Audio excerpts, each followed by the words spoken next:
Good evening guys, nandito tayo sa Batangas City. Tingnan nyo kung gaano kadaming ibon yung kanilang mga poste.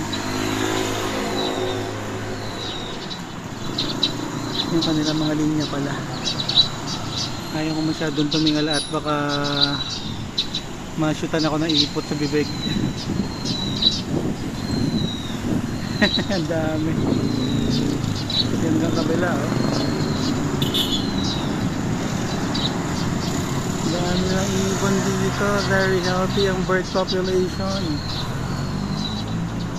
Hanggang dun pa yan sa kabila.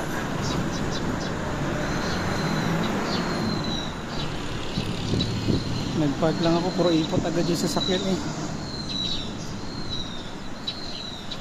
Nandun ko sa kabila. Cute. Dito po ito sa Batangas City.